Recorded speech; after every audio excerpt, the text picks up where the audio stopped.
అందరికీ జై భీమ్, జై శివలాల్. నా పేరు రమేష్ నాయకులు. నేను లంబాడి ఐక్య వేదిక రాష్ట్ర ముఖ్య సమన్వయకర్తగా పనిచేస్తూ ఉన్నాను. అయితే ఈరోజు మీ ముందుకు రావడానికి ఒకే ఒక ప్రధాన కారణం, ఇలా భారతదేశంలో ఆపరేషన్ సింధూర్ పేరిట ఏదైతే మనము పనిచేస్తున్నామో దానికి నాయకత్వం వహించిన ఇద్దరు మహిళల గురించి మనం మాట్లాడుకోవాల్సిన అవసరం ఉంది. ముఖ్యంగా ఈ భారతదేశంలో అనాదిగా దరిదాపు క్రీస్తుపూర్వం 185వ సంవత్సరం నుంచి ఈ భారతదేశంలో మను రాజ్యాంగం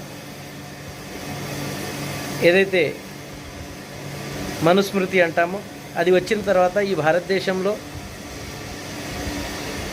అలాగే దాని తర్వాత తదనంతరం వచ్చిన ముస్లిం మతం కానీ, అలాగే దాని తర్వాత వచ్చిన సిక్కులు, క్రైస్తవులు కానీ, ఇవాళ ఏ మతాన్ని చూసినా ఒక మహిళ ఎప్పుడు మసీద్ యొక్క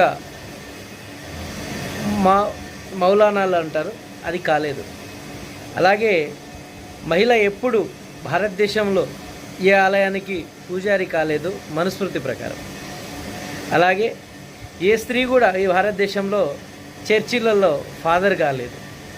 కానీ ఈ భారతదేశానికి మహిళలను రాష్ట్రపతి చేయగల సత్తా, ఈ భారతదేశానికి ప్రధానమంత్రిని చేయగల సత్తా, అలాగే ఈ భారతదేశంలో ఎంపీలు, ఎమ్మెల్యేలు, అలాగే మంత్రులు, ముఖ్యమంత్రులు, అలాగే మన యొక్క కలెక్టర్లు, ఐపీఎస్లు చేయగల సత్తా భారతదేశంలో కేవలం మన భారత రాజ్యాంగానికి ఉందనే విషయాన్ని మనం మర్చిపోకూడదు.